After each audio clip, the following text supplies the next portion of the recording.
Imagine a world consumed by an invisible enemy, a force that emptied cities and shattered civilizations. This is the story of the Black Death. The mid-14th century saw Europe gripped by a crisis of unimaginable scale. A pandemic began its devastating, silent march across the continent. Haunting silence fell over what were once bustling marketplaces and crowded streets. Fear was the only currency left in many towns. It spread silently, and in just a few short years, it wiped out an estimated 30 to 60% of Europe's population. How did this catastrophe begin? The roots of the Black Death lay far from European shores, deep in Central Asia. The culprit was the bacterium Yersinia pestis. Carried primarily by fleas living on black rats, this disease had perfected a delivery system of death.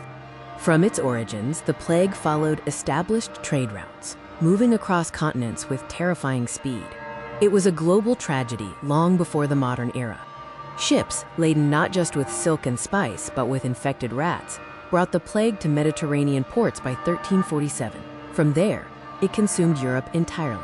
When the plague struck, it was swift and brutal. The experience of the afflicted was one of unimaginable suffering. Victims first suffered high fevers, chills, and vomiting. But the telltale sign was the swelling of lymph nodes, turning into painful black buboes. In the face of such a grotesque and rapid end, overwhelming terror replaced reason. No one knew who would be next or how to stop it.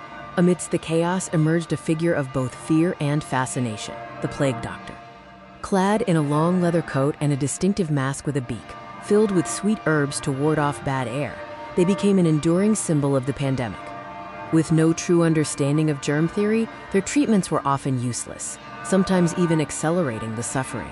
Their presence was a final, chilling marker of death. The death toll was so vast that the very structure of medieval society began to crumble. Fields lay fallow, workshops ceased production, and the sheer number of dead necessitated hastily dug, immense mass graves. The statistics remain shocking. Estimates suggest that in only 4 years, Europe lost up to 2/3 of its people. This single event reshaped history. Eventually, the initial wave subsided, but the Black Death left an indelible mark on human history, transforming economies, social order, and faith. The trauma of the 14th century would echo for generations, fundamentally changing labor relations, art, and medicine forever. The Black Death reminds us of both our extreme vulnerability to the microscopic world and the enduring resilience of the human spirit to survive and rebuild.